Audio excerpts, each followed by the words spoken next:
Wait a second. Why isn't all money worth the same? If you travel from Canada to the US with 100 Canadian dollars, you don't get 100 US dollars back. You get maybe 73. And that number changes all the time. So, why? Is the Canadian dollar just weaker? Who decides that? Is it because the US is richer?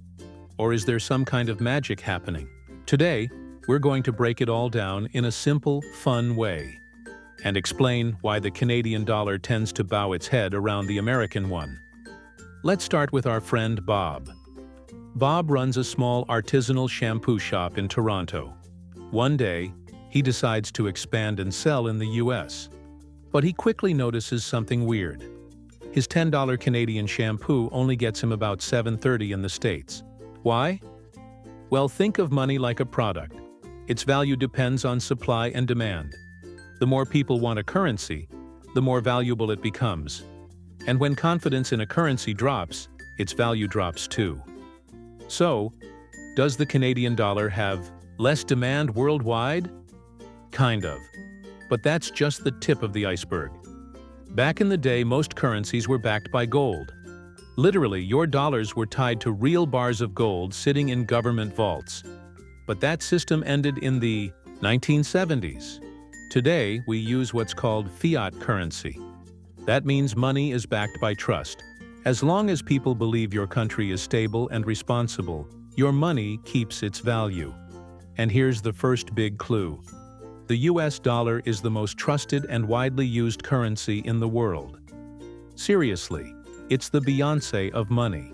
Around 60% of all global currency reserves are held in US dollars. Oil? Traded in dollars. Global debt? Usually in dollars. That weird t-shirt you ordered from a website in Japan? Probably priced in dollars at some point. The Canadian dollar? It's strong and stable too. But it doesn't play in the same league. Let's compare the two countries real quick. The United States has the largest economy in the world. A GDP of over $25 trillion. Canada, also a strong economy, but closer to $2 trillion, so yeah. Economic size plays a big role. Bigger economies do more trade, attract more investment, and push more people to use their currency. But that's not the full story. Now let's talk about something that sounds boring, but totally changes the game. Interest rates. Imagine you're saving money. Would you rather put it somewhere that pays you 5% per year or 2%? Investors think the same way. When the Federal Reserve, America's central bank, raises interest rates, global investors rush in. That creates more demand for US dollars and drives up its value. The Bank of Canada might have lower rates, making the Canadian dollar a little less attractive. Less demand means less value. Now let's get into cows, trees, and oil. Yes, really. Canada exports a lot of commodities: oil, lumber, minerals, wheat. That's great for the economy, but it also means the Canadian dollar depends a lot on global commodity prices. When oil prices drop, export revenues fall, and the loonie takes a hit. The US also exports oil, but its economy is more diversified. Tech, finance, manufacturing, defense. That cushions the US dollar from commodity swings. And here's something even less visible but super important. Trust. During crises, wars, pandemics, financial meltdowns, global investors rush to safety. And the US dollar is still considered the safest place to park your money. The Canadian dollar is also respected, but it's not the world's go-to safety net. Now, does this mean Canada is doing badly? Not at all.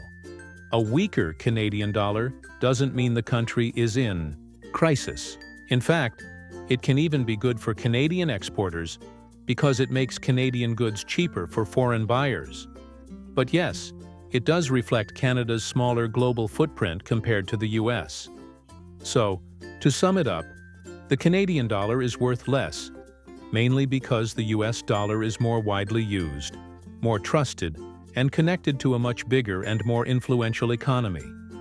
interest rates, exports, confidence, it all plays a role. And the most important part? Now you understand it better than most people who work in currency exchange. If you found this helpful, hit that like button and subscribe to the channel for more easy-to-understand videos about money, the economy, and how the world really works.